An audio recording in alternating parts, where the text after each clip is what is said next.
नमस्कार साथियों। तो आज है 9 अगस्त 2025। दोस्तों, बात करेंगे इस वीडियो में 15 ऐसे इंपॉर्टेंट कंपनी की शेयर्स के बारे में जिसके ऊपर आज कुछ बढ़िया अपडेट यानी खबर आने के कारण नेक्स्ट वीक सोमवार को जैसे ही बाजार ओपन होगा इन सब कंपनी की शेयर को आप अपने वॉच लिस्ट में ऐड करके जरूर रख देना।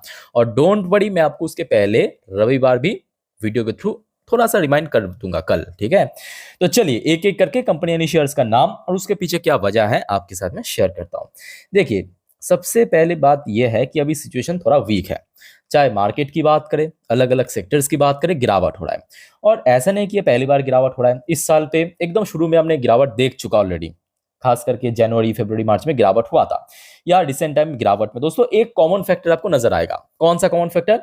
कि एफआईएस द्वारा ना उस टाइम पे भी सेल हुआ था, अभी भी सेल हो रहा है। लास्ट एक महीने आप डेटा देख लीजिए, एफएस द्वारा सेल हुआ है ना। अब सेल कहां पे हुआ? जहां पे एफएस की होल्डिंग सबसे ज्यादा है। कहां पे ज्यादा है? बैंकिंग सेक्टर में, आईटी सेक्टर में, जो बड़े कंपनी है मेनली ब्लू चिप स्टॉक में एफएस की होल्डिंग अक्सर ज्यादा होता है। तो दोस्तों, अगर मैं आपको ये कहूं कि ऐसे टफ टाइम पे जहां पे हर रोज एफएस सेल कर रहा है, ओवरऑल बात करें, अब जुलाई महीने की डेटा देखिए, एफएस द्वारा आउटफ्लो आपको देखने को मिला। ऐसे में बहुत सारे कंपनी की शेयर में ना एफएस ने खरीदारी भी किया, और अभी मोटा स्टेक। तो आपको कैसा लगेगा? चलिए देखते हैं, इनमें से कोई शेयर अगर आपके पोर्टफोलियो में है तो दोस्तों प्लीज हाथ ऊपर करके जरूर बताना कि कौन कौन सी शेयर आपके पोर्टफोलियो में है। सो यहाँ पे देखिए, डेटा के अनुसार ऐसे 10 लार्ज कैप शेयर में एफएस ने जो अपना स्टेक है बढ़ाया है, इंक्रीज किया।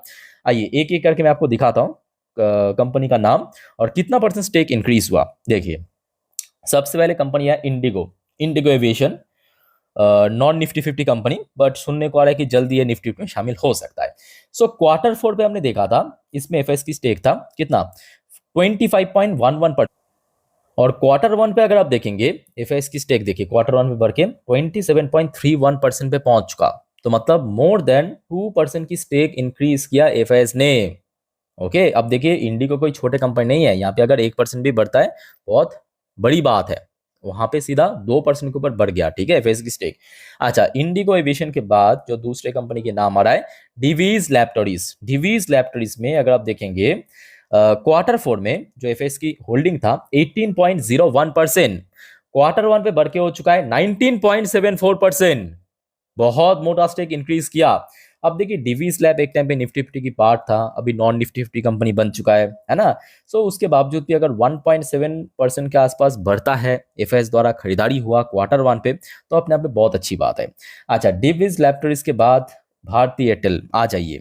टेलीकम्युनिकेशन सेक्टर की एक बड़े कंपनी, और क्वार्टर फोर पे जहां पे स्टेक था 25.41%, क्वार्टर वन पे इंक्रीज होकर 26.72% पे पहुंच चुका। काफी हद तक यहाँ पे भी इंक्रीज हुआ। अच्छा, भारती एयरटेल के बाद आ जाइए इंडास टावर, अपने सेक्टर की एक बड़े लेवल की कंपनी है। सो क्वार्टर फोर में जहां पे स्टेक था 26.42%, एफएस ने क्वार्टर वन पे स्टेक इंक्रीज करके 27.51% कर दिया। और यहाँ पे दोस्तों जितने भी कंपनी की बात हो रहा है ना, वो सब लार्ज कैप कंपनी है, बड़े लेवल की कंपनी, कोई छोटे मोटे मतलब स्मॉल कैप या मिड कैप की बात नहीं हो रहा है। अब आ जाइए defence firm, Bharat electronics, BEL. BEL पे तो मैं कहूंगा सिर्फ ये बात नहीं है कि लास्ट क्वार्टर में इंक्रीज किया, बैक टू बैक आप लास्ट 1.5 साल उठाइए, अब 1.5 साल की डेटा देखिए। मैं आपको मतलब यहाँ पे तो सिर्फ एक दो क्वार्टर की अपडेट है कि क्वार्टर फोर में था 17.55%, इस बार बढ़ के लगभग 1% की ओर बढ़ चुका है, 18.56% हो चुका है क्वार्टर वन पे, ठीक है। बट अगर आप लास्ट 1.5 साल की रिकॉर्ड देखेंगे ना, बैक टू बैक बाई हुआ है, बैक टू बैक बाई हुआ बेल के अंदर। सो ये तो निफ्टी की पार्ट भी है। अच्छा, इसके अलावा सोलर इंडस्ट्री, एक और डिफेंस फर्म, सोलर इंडस्ट्री की इसमें एफएस की स्टेक था 5.82%, इस बार बढ़ के 6.79% पे पहुंच चुका है। काफी मोटा स्टेक यहाँ भी किया, लेस देन 1%। अच्छा, इसके अलावा टीवीएस मोटर, ये भी मैं कहूंगा ऑटोमोबाइल सेक्टर की एक अंडरडॉग कंपनी। अक्सर लोग बात करते हैं टाटा मोटर्स, महिंद्रा, बजाज, इनके बारे में, but TVS motor, Ashok Leyland, force motor बेहतरीन काम कर रहा है, सेल्स भी जैसे बढ़ रहा है, परफॉर्मेंस भी वैसा ही दे रहा है। क्वार्टर फोर आप देखिए 21.48% था, और क्वार्टर वन पे 22.42%, मतलब लेस देन 1% यहाँ पे भी इंक्रीज हुआ।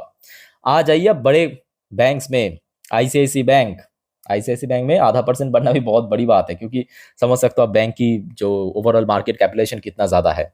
यहाँ पे क्वार्टर फोर में था 45.82%। जस्ट इमेजिन कीजिए, एफआईएस ने 45.82% की सबसे ज्यादा स्टेक पिक करके रखा है, मोर देन डीआईआईज, और वो क्वार्टर वन पे बढ़ के हो चुका है 46.76%। ऑलमोस्ट 1% के करीब इंक्रीज हुआ है।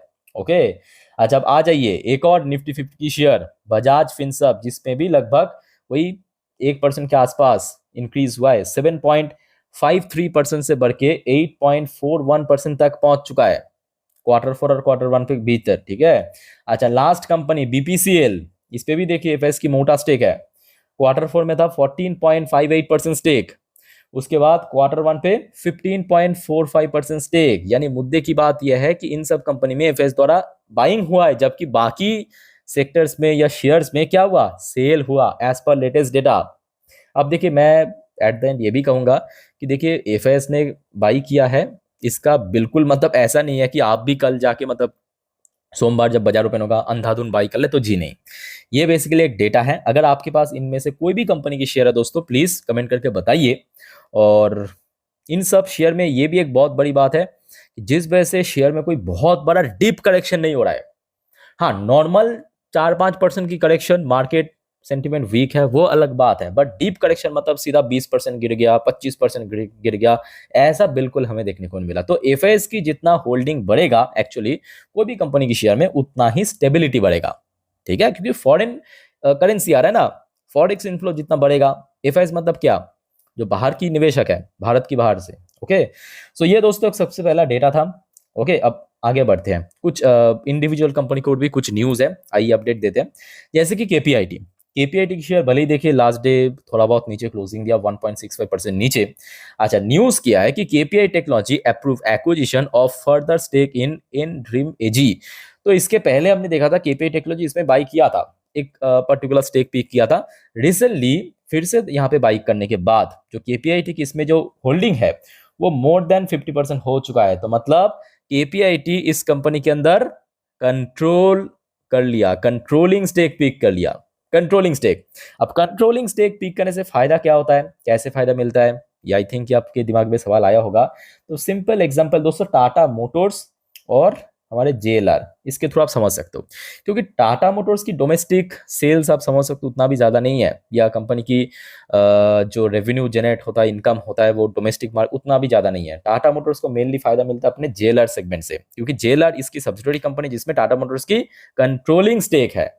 ठीक है, ठीक वैसा ही केपीआईटी, क्योंकि ये जो कंपनी है इसको एक्वायर करने के बाद कंट्रोलिंग स्टेक पिक कर लिया, तो उस कंपनी की जो इनकम होगा कहां पे जुड़ जाएगा, केपीआईटी की बैलेंस शीट में नेक्स्ट क्वार्टर से। क्लियर हो चुका है, ये अच्छी अपडेट है। अच्छा, उसके बाद आ जाइए दूसरा अपडेट। अच्छा, पहले मैं आपको शेयर में जाने से पहले न्यूज दिखाना चाहता हूं। न्यूज क्या है कि Swiggy Waaree energy can rally up to 29% on MSCI inclusion hint chart. तो यहाँ पे देखिए कुछ एक्सपर्ट के अनुसार, देखिए इस महीना खत्म होने से पहले एमएससीआई में चेंजेस होगा। ठीक है, तो उस चेंजेस में जैसे अक्सर होता है साल में 2 बार इंटरचेंजिंग होता है, कुछ खराब परफॉर्म करने वाली शेयर को हटा दिया जाता है, उसकी जगह कुछ अच्छे कंपनी को इंक्लूड किया जाता है। सो एक बहुत बड़ा इन्फ्लो होगा, उस इन्फ्लो के थ्रू ये अनुमान लगाया जा रहा है कि स्विगी वड़े एनर्जी जैसे शेयर में तकरीबन 29% के आसपास रैली हो सकता है, पॉसिबिलिटी है। अब होगा नहीं होगा वो बात की बात है, बट ये खबर में छपा है। तो नेक्स्ट वीक में मैं कहूंगा स्विगी हो गया, आपके वड़े एनर्जी हो गया, इस खबर भी नजर रखिए। ओके, अच्छा अब चलिए आगे नेक्स्ट टॉपिक पे। बट उसके पहले दोस्तों आप सभी को एक छोटा सा रिक्वेस्ट करूंगा, अगर आपको वीडियो अभी तक अच्छा लगा, इन्फॉर्मेटिव लगा, प्लीज वीडियो को लाइक करना, और प्लीज दोस्तों चैनल को सब्सक्राइब करके जरूर रखना ऐसे इन्फॉर्मेटिव वीडियो हर रोज पाने के लिए। और याद रखना परसों सोमवार फिर से बाजार ओपन होगा, सो कल यानी संडे मैं आपको मार्केट से रिलेटेड जितने भी जानकारी है, यानी नेक्स्ट वीक पे क्या कुछ इवेंट है, क्या कुछ इकोनॉमिकल डेटा आउट होगा, या कौन कौन सी कंपनी की रिजल्ट आउट होगा, सब कुछ जानकारी दे दूंगा पाई टू पाई। सो एक भी अपडेट मिस मत करना, और चैनल को सब्सक्राइब करके जरूर रखना। Okay, NLC India limited last day company की रिजल्ट आउट हुआ, ये रिजल्ट थोड़ा सा मैं मिस कर गया था एक्चुअली, तो पहले आप देख लीजिए। बहुत सारे कमेंट आया था कि सर इसके बारे में कुछ बताइए, कंपनी की परफॉर्मेंस, तो थोड़ा फटाफट आप देख लीजिए। इनकम की बात करें, कंपनी की इनकम 3,376 करोड़ से बढ़ के 3,826 करोड़ पे पहुंच चुका है, बहुत अच्छा ग्रोथ रखा। अच्छा, क्वार्टर ऑन क्वार्टर बेस पे ऑलमोस्ट फ्लैट, इसमें कोई बहुत बड़ा चेंजेस नहीं हुआ, ठीक है। अच्छा, मार्जिन पे कंपनी बहुत अच्छा काम किया, बट ईयरली बेसिस पे थोड़ा सा ड्रॉप भी हुआ, 32% से ईयरली बेसिस पे 24%, बट क्वार्टरली बेसिस पे 22% से बढ़ के 24% हुआ। अच्छा, आ जाइए नेट प्रॉफिट में। अब क्योंकि देखिए कंपनी की एक्चुअली इस बार इनकम काफी ज्यादा इंक्रीज हुआ, ऊपर से क्या हुआ, मतलब सोने पे सुहागा जिसको कहते हैं, इस बार सरकार की तरफ से टैक्स प्रोविजन मिला, मतलब टैक्स देना नहीं पड़ा, उल्टा पैसा मिला है सरकार की तरफ से 41%। तो जिसके कारण कंपनी की जो नेट प्रॉफिट है वो 839 करोड़ रुपए पहुंच चुका है, जो कि ईयर ऑन ईयर बेसिस पे भी मैसिव रेट में ग्रो किया और क्वार्टर ऑन क्वार्टर बेसिस पर भी मैसिव रेट में ग्रो किया। कैसा लगा कमेंट करके बताइएगा। अच्छा, नेक्स्ट दोस्तों हम बात करेंगे आरवीएनएल के बारे में। देखिए आरवीएनएल के बारे में बहुत लंबा चौड़ा अपडेट नहीं है, एक छोटा सा क्विक अपडेट मैं आपको दे देता हूं। जैसे कि बहुत सारे कंपनी की रिजल्ट आउट हो चुका है, बहुत नहीं एक्चुअली ज्यादातर कंपनी की रिजल्ट आउट हो चुका है, अब कुछ गिने चुने कंपनी का ही बाकी रह गया, उनमें से एक आरवीएनएल।